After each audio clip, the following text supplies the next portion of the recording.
Langit sore itu berwarna jingga pucat, seperti cat air yang menetes di atas kanvas senja. Jalanan di depan klinik sehat Sentosa sepi. Hanya sesekali terdengar suara motor melintas pelan dan gesekan daun kering yang terseret angin. Di antara deretan bangunan lama, klinik itu berdiri sendirian, sederhana tapi bersih, seolah menyimpan rahasia yang tidak ingin terlalu mencolok.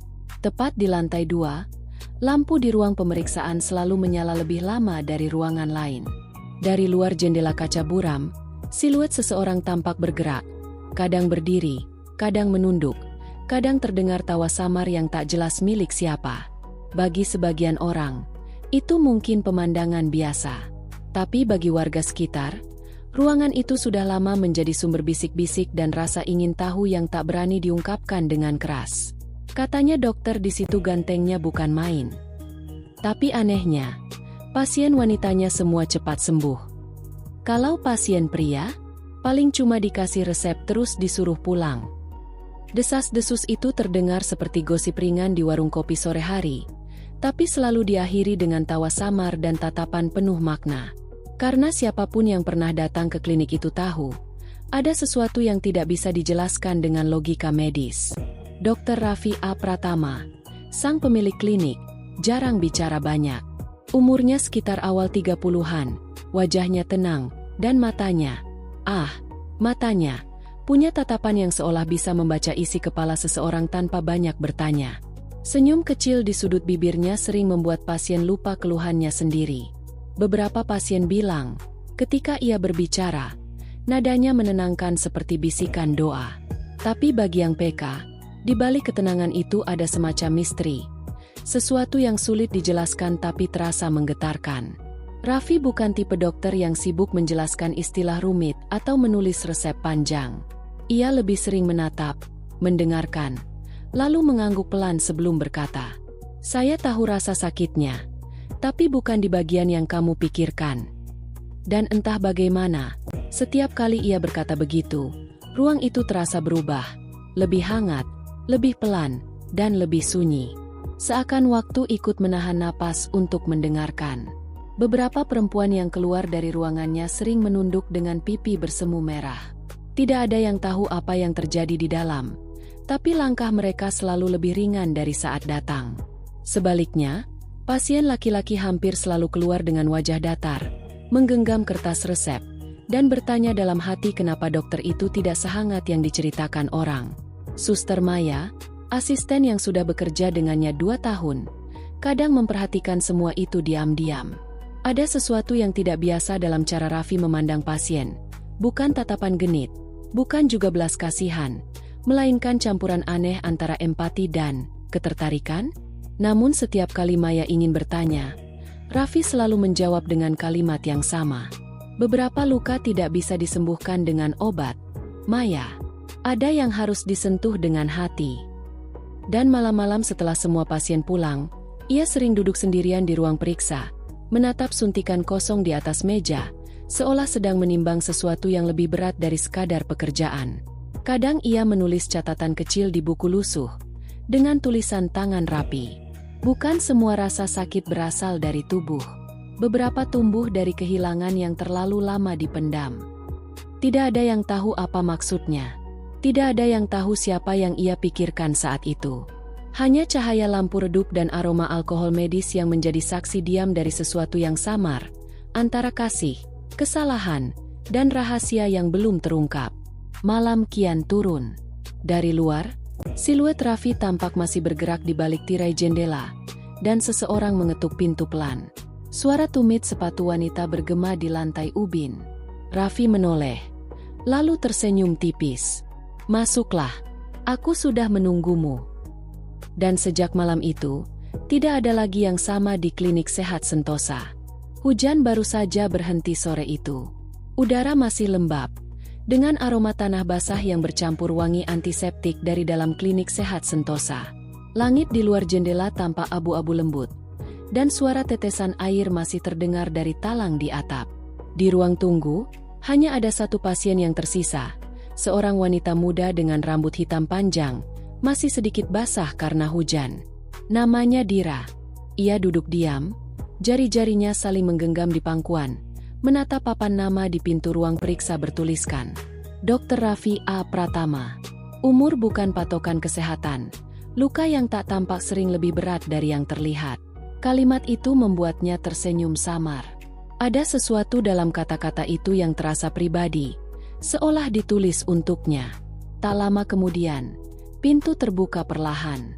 Suara lembut tapi dalam menyapa. Silakan masuk, Nona Dira. Nada suaranya membuat Dira menegakkan punggung tanpa sadar. Ada sesuatu yang menenangkan, tapi juga menegangkan, seperti mendengar melodi lama yang hampir ia lupakan. Ia melangkah masuk, dan pintu tertutup pelan di belakangnya. Ruangan itu tidak seperti ruang dokter pada umumnya.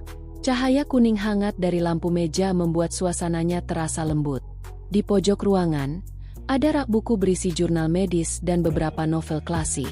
Di atas meja, stetoskop tergeletak di samping bunga mawar putih yang sudah sedikit layu. Raffi berdiri di dekat jendela, mengenakan kemeja putih dengan lengan tergulung sampai siku. Tatapan matanya tajam tapi tidak menakutkan, justru membuat orang ingin bicara. Duduklah, katanya sambil menunjuk kursi di depan meja. Kamu terlihat lelah. Dira duduk, mencoba tersenyum. Akhir-akhir ini sering pusing, Dok, kadang tanpa sebab. Mungkin kecapean kerja. Raffi menatapnya lama, tidak menulis apapun di catatan medisnya. Pusing tanpa sebab biasanya punya sebab yang tidak mau diakui. Dira mengerutkan kening, setengah bingung, setengah tertarik. Maksud dokter? Ia mencondongkan tubuh sedikit ke depan. Suaranya turun satu nada. Kelelahan itu bukan cuma dari tubuh, Dira. Kadang, dari hati yang menahan terlalu banyak. Ruangan menjadi hening. Hanya terdengar suara detak jam di dinding. Dira menunduk, menatap tangannya sendiri. Mungkin dokter benar, katanya pelan. Saya memang sedang berusaha melupakan sesuatu. Raffi mengangguk, lalu berdiri. Ia berjalan ke meja kecil di sampingnya, mengambil alat pemeriksa tekanan darah. Gerakannya tenang, nyaris lambat, seolah setiap langkah sudah diperhitungkan. Boleh saya periksa? Tanyanya. Dira mengangguk. Saat manset alat itu melingkar di lengannya, kulitnya terasa dingin karena udara. Tapi yang membuatnya bergetar justru bukan karena suhu, melainkan kedekatan yang tiba-tiba terasa sangat personal. Raffi tidak berkata apa-apa saat memeriksa. Hanya senyap, diselingi napas pelan di antara mereka. Ketika alat itu dilepas, Dira sempat melihat sekilas ekspresi Raffi. Ada keprihatinan, tapi juga sesuatu yang lain, sesuatu yang seperti perhatian pribadi. Tekanan darahmu normal, katanya akhirnya. Tapi, ia berhenti sejenak. Kamu terlihat seperti seseorang yang sudah terlalu sering menahan air mata. Dira terdiam. Kata-kata itu menembus pertahanannya lebih cepat dari yang ia duga. Ia tidak tahu kenapa ingin menjawab jujur. Mungkin karena tatapan Raffi membuatnya merasa aman. Saya kehilangan seseorang, katanya akhirnya. Sudah lama, tapi entah kenapa rasanya belum sembuh. Raffi mengangguk pelan, lalu mengambil buku catatan lusuh dari laci. Ia menulis sesuatu singkat di sana, kemudian menutupnya lagi. Rasa sakit itu tidak bisa disembuhkan dengan obat, tapi bisa diredakan dengan keberanian untuk bicara. Bicara pada siapa? Pada diri sendiri, jawabnya pelan. Atau pada orang yang mau mendengar tanpa menghakimi. Mata mereka bertemu sesaat. Ada jeda panjang, tapi bukan keheningan canggung, lebih seperti dua orang yang baru sadar bahwa mereka punya luka yang sama. Raffi lalu mengambil suntikan kecil dari baki logam, menyiapkan cairan bening di dalamnya. Kamu butuh sedikit penenang. Tidak berbahaya, hanya membantu tubuhmu beristirahat lebih baik. Dira mengangguk, menatapnya dengan campuran ragu dan percaya. Saat jarum menyentuh kulitnya, ia merasakan dingin singkat, lalu hangat yang menyebar pelan. Tapi entah kenapa, rasa hangat itu tidak hanya dari obat, melainkan dari tatapan mata Raffi yang menenangkannya, menahan seolah ingin mengatakan sesuatu yang tak sempat diucapkan. Sudah, katanya lembut. Kau akan merasa lebih ringan nanti. Dira menarik napas panjang. Terima kasih, dok. Rasanya aneh, tapi menenangkan. Raffi tersenyum tipis. Itu bukan efek obat, Dira. Itu efek ketika seseorang mulai percaya kalau ia pantas untuk sembuh. Ia menatapnya sekali lagi sebelum menulis catatan kecil di buku medis.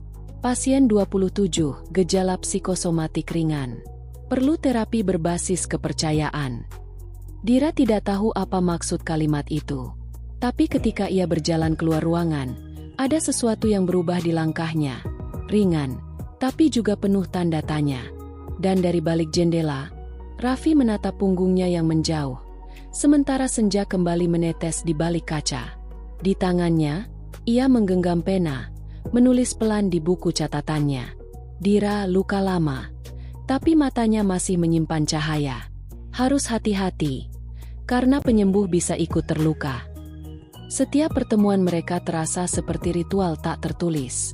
Dira bercerita, bukan tentang gejala fisik, tapi tentang ingatan, tentang kehilangan, tentang rasa bersalah yang ia simpan bertahun-tahun. Raffi tidak pernah memotong, tidak juga memberi saran cepat. Ia hanya mendengarkan, dan kadang matanya seolah memantulkan kepedihan yang sama. Kau tahu, katanya suatu sore, sakit di dada itu sering muncul bukan karena jantung, tapi karena kenangan yang menolak pergi. Dira menatapnya, sedikit heran. Dokter bicara seperti orang yang tahu rasanya kehilangan. Setiap orang punya kenangan yang ingin dihapus, jawabnya pelan. Tapi dokter tidak kebal dari rasa sakit. Dira, kami hanya lebih pandai menyembunyikannya. Sejenak, ruangan itu terasa sempit oleh sesuatu yang tak terucap. Tatapan mereka saling menahan. Seperti dua orang yang menemukan cermin dalam diri satu sama lain. Suatu sore, Raffi menunggu lebih lama dari biasanya setelah Dira pulang. Ia membuka buku lusuh di laci, menulis dengan huruf kecil yang rapi. Pasien D menunjukkan kemajuan signifikan. Namun kontak mata semakin intens, respon emosional meningkat. Harus jaga jarak agar terapi tetap murni. Tinta pena berhenti di tengah kalimat. Ia menatap tulisan itu, lalu menutup buku perlahan. Di wajahnya muncul ekspresi yang jarang terlihat, antara keraguan dan ketakutan. Ada bagian dari dirinya yang tahu, dalam proses menyembuhkan Dira, ia mulai menyentuh kembali luka yang sudah lama ia kubur sendiri. Keesokan harinya, Suster Maya memperhatikan sesuatu yang ganjil. Dira obat. Ada beberapa botol yang belum pernah disentuh. Sebaliknya, meja dokter justru dipenuhi lembar catatan psikologis dan sketsa anatomi saraf otak. Dok, saya lihat akhir-akhir ini pasien perempuan itu sering datang. Dira, ya. Raffi berhenti menulis, lalu menatap Maya. Ia masih dalam pemulihan. Tapi dok, cara dokter menanganinya beda, bukan seperti pasien lain. Raffi diam beberapa detik sebelum menjawab. Karena sakitnya juga berbeda. Maya, luka di pikirannya jauh lebih rumit dari sekadar demam atau tekanan darah. Suster Maya tidak membantah.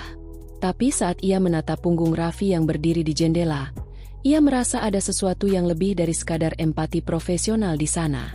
Hari Kamis berikutnya, Dira datang tanpa jas hujan. Rambutnya basah, dan wajahnya tampak lebih pucat dari biasanya. Raffi segera mengambil handuk kecil dari lemari, menyerahkannya tanpa kata. Maaf, saya datang mendadak, ujar Dira lirih. Klinik ini selalu terbuka untukmu, jawabnya spontan. Kalimat yang terdengar lebih pribadi daripada yang ia maksudkan. Mereka saling diam cukup lama. Hanya bunyi hujan di luar jendela yang memecah keheningan. Terkadang, ucap Dira akhirnya, saya datang bukan karena sakit. Saya hanya ingin merasa tenang. Raffi menatapnya lama, lalu berkata pelan, kalau begitu, mungkin kamu memang berada di tempat yang tepat. Ia lalu mengambil stetoskop, meletakkannya di dada Dira dengan lembut. Masih terasa cepat, katanya sambil tersenyum. Tapi bukan karena sakit. Dira tertawa pelan, namun pipinya memerah. Ia tahu Raffi sedang bicara tentang jantungnya, bukan dalam konteks medis semata. Malam itu, Setelah Dira pergi, Raffi duduk lama di ruangannya. Hujan sudah berhenti, tapi jendela masih berembun. Ia menulis catatan terakhir untuk hari itu. Kadang pasien datang bukan untuk sembuh, tapi untuk diingatkan bahwa ia masih bisa merasakan sesuatu. Dan terkadang, dokter juga butuh pasien untuk alasan yang sama. Ia menutup bukunya, mematikan lampu, lalu berdiri di depan jendela. Di luar sana, cahaya lampu jalan memantul di genangan air, membentuk bayangan dua siluet samar, seolah dirinya dan Dira masih berbincang di bawah langit hujan. Di dada Raffi, muncul perasaan aneh, campuran tenang, takut, dan harapan yang tak ia pahami. Ia tahu batas antara penyembuh dan yang disembuhkan mulai menipis. Tapi untuk pertama kalinya dalam waktu lama, ia tidak ingin menghentikannya. Di buku lusuhnya, Raffi menulis dengan tinta hitam, pasien DE menunjukkan peningkatan signifikan. Namun keterlibatan emosional dua arah semakin jelas. Terapi berjalan, tapi aku mulai kehilangan objektivitas. Ia berhenti sejenak, menatap kalimat terakhir itu. Objektivitas, kata yang dulu menjadi pondasi hidupnya, kini terasa rapuh di hadapan satu senyum yang belum bisa ia hapus dari pikirannya. Hari itu, Dira datang lebih pagi dari biasanya. Rambutnya dikunci rapi, mata yang biasanya redup tampak sedikit hidup. Saya melewatkan janji terapi minggu lalu, katanya lirih. Saya tahu, jawab Raffi. Kau butuh waktu sendiri. Ia mempersilakan Dira duduk. Pagi itu cahaya matahari menembus tirai, membuat ruangan tampak lebih hangat dari biasanya. Dira memperhatikan dinding, di mana tergantung foto seorang wanita berambut pendek mengenakan jas dokter. Itu siapa, Dok? Tanyanya. Raffi diam sejenak. Dulu, rekan kerja saya. Sekaligus, seseorang yang sangat berarti. Sudah lama. 5 tahun. Dia meninggal karena kecelakaan di ruang operasi. Nada suaranya datar, tapi jemarinya menggenggam pena terlalu kuat. Saya pikir waktu sudah menyembuhkan saya, lanjutnya. Tapi ternyata, rasa bersalah tidak ikut mati bersama waktu. Dira tak berkata apa-apa. Ia hanya menatapnya, dengan pandangan yang lembut. Pandangan seseorang yang memahami kehilangan tanpa perlu penjelasan panjang. Hari itu, Raffi memutuskan tidak menyiapkan suntikan apapun. Sebagai gantinya, ia mengeluarkan selembar kertas bergambar siluet tubuh manusia. Kita akan coba hal lain, katanya. Aku ingin kau menandai bagian tubuh yang paling sering terasa berat. Dira mengambil pulpen.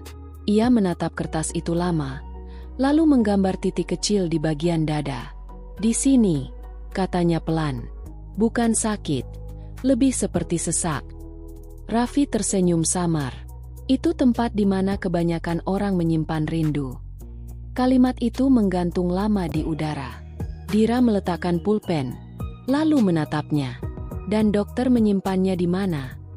Aku. Ia tertawa kecil. Mungkin di tempat yang sama. Tapi bedanya, aku terlalu sering memeriksa milik orang lain, sampai lupa memeriksa milikku sendiri. Keduanya terdiam. Ada semacam kehangatan yang tidak direncanakan di antara mereka. Kehangatan yang tidak butuh disentuh untuk terasa. Sementara itu, di ruang administrasi, Suster Maya membuka berkas lama milik Raffi. Di sana, terselip artikel koran dengan judul kecil. Dokter muda terlibat dalam kematian rekan saat operasi darurat. Wajah di foto itu sama dengan wanita di bingkai foto di ruang periksa. Maya menatap tulisan itu lama. Jantungnya berdetak lebih cepat. Ia baru mengerti sekarang, kenapa Raffi selalu terlihat tenang, tapi matanya menyimpan badai. Jadi itu luka yang dia sembunyikan. Gumamnya. Ia tahu seharusnya tidak ikut campur, tapi hatinya mulai cemas. Karena yang datang setiap minggu bukan hanya pasien biasa, melainkan seseorang yang bisa mengguncang pertahanan Raffi yang sudah lama runtuh sebagian. Sore itu, Dira datang lagi. Langit oranye, jendela setengah terbuka, dan cahaya menembus rambutnya seperti kilau emas tipis. Raffi menatapnya sesaat sebelum berbicara. Kau terlihat lebih tenang hari ini. Mungkin karena sudah berani bercerita, jawab Dira. Entah kenapa, bicara dengan dokter rasanya tidak seperti dengan orang lain. Raffi menunduk sedikit. Suaranya rendah. Karena aku juga sedang belajar bicara lagi. Dira, pada seseorang yang mau mendengarkan. Kata-kata itu keluar begitu saja. Tapi ketika ia menyadarinya, sudah terlambat untuk menariknya kembali. Dira menatapnya. Tatapan hangat, tapi juga hati-hati. Kalau begitu, katanya pelan. Mungkin kita sama-sama pasien di sini, Dok. Keheningan menyelimuti ruangan. Hanya detak jam yang terdengar, mengiringi dua orang yang duduk berhadapan tapi terasa seperti bercermin. Malamnya, Raffi menulis di buku lusuhnya. Pasien DE menunjukkan keberanian luar biasa. Namun kini aku tidak yakin siapa yang sebenarnya sedang menyembuhkan siapa. Dalam setiap tatapannya, aku melihat bagian dari diriku sendiri, bagian yang dulu kupikir sudah mati. Ia menutup buku itu dengan pelan, menatap langit dari jendela. Di luar, hujan turun lagi, tipis seperti kabut. Dalam hatinya, sesuatu berbisik lembut. Mungkin penyembuhan bukan soal obat, tapi tentang berani membuka luka yang sama di hadapan orang lain. Dan di balik suara hujan, seolah terdengar samar-samar suara perempuan berbisik dari masa lalu. Jangan ulangi kesalahanmu, Raffi. Jangan biarkan hatimu menggantikan stetoskopmu. Raffi memejamkan mata. Untuk pertama kalinya dalam 5 tahun, ia merasa takut, bukan pada penyakit, tapi pada perasaan yang mulai tumbuh di tempat yang seharusnya tetap steril. Setiap luka yang disembuhkan meninggalkan bekas. Tapi mungkin, ada bekas yang justru membuat kita hidup kembali. Malam itu hujan turun deras. Lampu jalan memantulkan cahaya ke dinding kaca klinik yang sudah mulai berembun. Klinik sepi, hanya terdengar suara tetesan air dan jam dinding yang berdetak pelan. Suster Maya berdiri di depan ruang kerja Raffi, menimbang apakah ia harus mengetuk. Di tangannya, ia membawa map berisi berkas lama yang baru saja ditemukannya di gudang arsip, laporan kasus 5 tahun lalu, tanda tangan Raffi di pojok kanan, dan satu catatan kecil dengan tinta pudar. Gagal menyelamatkan pasien. Salah perhitungan dosis. Saya bertanggung jawab. Maya menarik napas panjang, lalu mengetuk pelan. Dok, saya perlu bicara. Raffi menoleh dari balik meja. Tatapannya lelah, tapi tetap tenang. Tentang apa? Tentang masa lalu dokter, dan tentang Dira. Ia tidak menjawab. Hanya gerakan tangannya yang berhenti di atas buku catatan. Saya tahu soal operasi itu, Dok, kata Maya pelan. Wanita di foto itu bukan cuma rekan kerja, kan? Raffi menatap kosong ke arah jendela. Suara hujan seperti menjawab untuknya. Namanya Alia. Ucapnya akhirnya. Dia, tunangan saya. Maya menunduk, menahan perasaan iba. Dan kecelakaan itu. Bukan kecelakaan, potong Raffi. Itu kesalahan saya. Saya terlalu yakin pada perhitungan sendiri. Sejak hari itu, setiap kali menatap pasien, saya melihat wajahnya. Ia menatap jarinya sendiri, gemetar halus. Dira datang, dan untuk pertama kalinya saya bisa memandang seseorang tanpa merasa bersalah. Tapi justru itu yang menakutkan. Maya, saya takut sedang mengulang luka yang sama. Keesokan harinya, Dira datang seperti biasa. Kali ini, wajahnya terlihat lebih segar. Di tangannya ada sekotak kecil kue yang dibungkus rapi. Untuk dokter, katanya tersenyum. Sebagai ucapan terima kasih. Raffi menerimanya, tapi matanya tak bisa berbohong.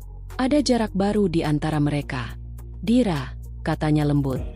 Aku ingin kau berhenti datang setiap minggu. Dira terkejut. Kenapa? Saya sudah merasa jauh lebih baik karena terapi ini. Itu justru masalahnya, balasnya pelan. Aku takut kau sembuh karena salah alasan. Hening sejenak, hanya bunyi hujan yang kembali hadir di luar jendela. Atau mungkin, ujar Dira perlahan, dokter takut karena mulai merasa hal yang sama. Raffi tidak menjawab, tapi cara ia menatap Dira sudah cukup sebagai jawaban. Suster Maya menyaksikan. Dari balik pintu yang sedikit terbuka, Maya berdiri tanpa suara. Ia tak bermaksud menguping, tapi percakapan itu menembus dindingnya sendiri. Ia tahu dua jiwa rapuh sedang saling mencari pegangan, dan ia tahu pula, jika mereka terus saling bergantung, salah satu akan jatuh lebih dulu. Ketika Dira keluar dengan mata berkaca-kaca, Maya menepuk bahunya pelan. "Kadang," katanya lembut, "menjauh juga bentuk lain dari penyembuhan." Dira tersenyum tipis, tapi tak berkata apa-apa. Ia melangkah keluar klinik, meninggalkan aroma wangi teh melati yang samar.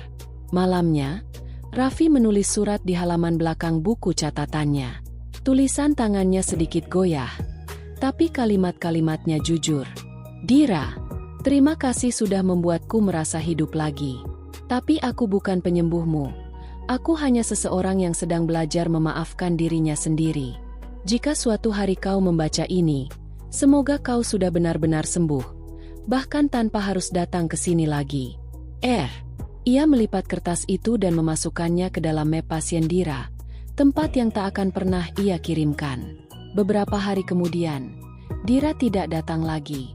Klinik terasa lebih hening, tapi anehnya Raffi merasa tenang. Ia menatap meja kerjanya yang kosong. Bunga mawar putih di vas sudah mengering. Beberapa luka memang tak perlu dihapus, gumamnya. Cukup dibiarkan menjadi pengingat bahwa kita pernah berusaha menyembuhkan. Dari luar, cahaya senja menembus jendela, menyorot stetoskop yang tergantung di dinding. Bayangannya terpantul di meja, menyerupai siluet dua orang yang saling berhadapan, seperti kenangan yang belum sepenuhnya pudar. Dan untuk pertama kalinya sejak 5 tahun, Raffi memejamkan mata tanpa rasa bersalah. 3 bulan telah berlalu sejak Dira terakhir kali menginjakan kaki di klinik sehat Sentosa. Hujan kini lebih jarang turun, tapi aroma tanah basah kadang masih menyelinap ke ruangan itu, seperti kenangan yang menolak benar-benar hilang. Klinik tetap berjalan seperti biasa. Pasien datang dan pergi, membawa keluhan yang hampir serupa, dan Raffi melayaninya dengan ketenangan yang kembali utuh. Namun bagi Suster Maya, ada yang berubah pada dokter itu. Ia lebih banyak tersenyum kini, tapi bukan senyum yang ia pakai untuk menyembunyikan duka, melainkan senyum yang datang dari seseorang yang sudah berdamai dengan dirinya sendiri. "Kau terlihat berbeda, Dok," kata Maya suatu pagi sambil merapikan berkas. "Mungkin karena aku sudah berhenti melawan sesuatu yang tak perlu dilawan." "Maksudnya?" "Diri sendiri," jawabnya singkat, tapi dalam. Suatu sore yang sepi, saat Raffi membereskan laci, selembar kertas jatuh dari antara map pasien. Itu surat yang dulu ia tulis untuk Dira, surat yang tak pernah ia kirim. Kertasnya sudah agak kusam, tapi tulisan tangannya masih jelas. Ia membacanya ulang, lalu tersenyum kecil. Entah dorongan apa yang membuatnya mengambil amplop baru, menulis di depannya. Untuk seseorang yang sudah belajar sembuh. Ia tidak menulis nama. Ia hanya menaruhnya di kotak pos di ujung jalan, membiarkannya hilang bersama ribuan surat lain yang mungkin juga takkan sampai ke tujuan. Sementara itu, jauh di kota lain, Dira berdiri di depan jendela apartemen kecilnya.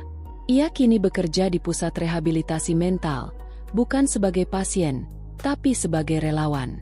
Setiap hari ia mendengarkan cerita orang-orang yang patah, dan sesekali, di tengah sesi percakapan itu, ia menemukan dirinya berkata dengan nada yang mirip seseorang yang dulu ia kenal. "Kadang, yang kamu butuh bukan obat, tapi seseorang yang mau mendengarkanmu tanpa menghakimi." Setelah sesi itu selesai, ia selalu menatap langit sore dengan perasaan hangat. Di dalam hatinya, masih ada ruang kecil yang diisi dengan kenangan samar, suara lembut seorang dokter yang mengajarkannya cara berdamai. Suatu hari, sebuah seminar kesehatan mental diadakan di kota itu. Dira datang sebagai relawan pemandu peserta. Ketika ia sedang menata kursi di aula, suara familiar membuatnya menoleh. "Hati-hati dengan proyektor itu, kabelnya mudah tersandung," ujar seseorang dengan nada tenang. Dira membeku. Suara itu tidak asing. Dan benar saja, di podium depan berdiri sosok yang tak akan ia lupakan.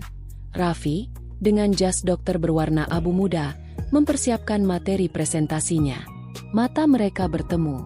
Sekilas, waktu berhenti. Dunia di sekeliling seakan kabur. Raffi menatapnya, lalu tersenyum kecil. Senyum yang sama seperti dulu, tapi kali ini tanpa beban. Dira menunduk sedikit, membalas senyum itu dengan tenang. Tak ada kata yang diucapkan, karena keduanya tahu, tidak perlu lagi. Setelah acara selesai, Dira menghampirinya. Mereka duduk di sudut aula yang mulai kosong. "Sudah lama, Dok?" "Sudah," jawab Raffi. "Dan kamu terlihat jauh lebih sehat sekarang." "Mungkin karena saya sudah berhenti menunggu keajaiban." Raffi menatapnya dengan lembut. Keajaiban memang tidak datang untuk ditunggu. Ia datang ketika kita akhirnya siap menerimanya. Mereka berbincang lama tentang pekerjaan, kehidupan, dan tentang bagaimana rasa sakit bisa menjadi guru paling jujur dalam hidup. Tidak ada romansa, tidak ada janji, hanya dua jiwa yang saling menghormati luka masing-masing.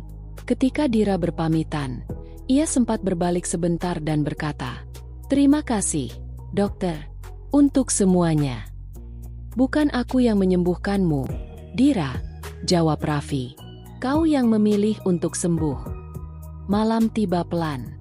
Raffi kembali ke hotel tempat ia menginap. Dari jendela kamarnya, ia bisa melihat langit kota yang diterangi cahaya oranye lembut. Warna yang selalu mengingatkannya pada senja di kliniknya dulu. Ia membuka buku catatannya yang kini sudah penuh. Menulis kalimat terakhir di halaman terakhir. Kesembuhan bukan akhir dari luka, tapi awal dari pengertian. Karena kadang, rasa sakit hanya ingin memastikan bahwa kita masih mampu merasakan sesuatu. Ia menutup buku itu, menatap langit, dan tersenyum. Di dalam hatinya, ia tahu satu hal. Kisahnya dengan Dira mungkin sudah berakhir, tapi maknanya akan terus hidup dalam setiap pasien yang datang dengan luka yang sama. Luka yang tak terlihat, tapi bisa disembuhkan dengan empati. Dan di bawah cahaya senja, suara hatinya berbisik pelan. "Terima kasih, Alia. Terima kasih, Dira. Aku sudah sembuh." Beberapa pertemuan diciptakan bukan untuk bersama, tapi untuk saling menyembuhkan lalu melepaskan. 3 tahun telah berlalu sejak hari itu. Hari seminar. Hari di mana dua jiwa yang dulu saling menyembuhkan akhirnya berpisah tanpa janji, tapi dengan pengertian yang dalam. Klinik Sehat Sentosa kini berdiri lebih besar, penuh warna, dan selalu ramai oleh pasien. Namun di ruangan paling ujung, di balik jendela kaca besar, suasananya tetap sama, tenang, dengan aroma teh melati yang lembut, dan setangkai bunga putih di vas kaca. Raffi duduk di balik mejanya, menulis sesuatu di buku catatan baru, buku dengan sampul kulit coklat, pengganti buku lusuh yang dulu menampung begitu banyak rahasia.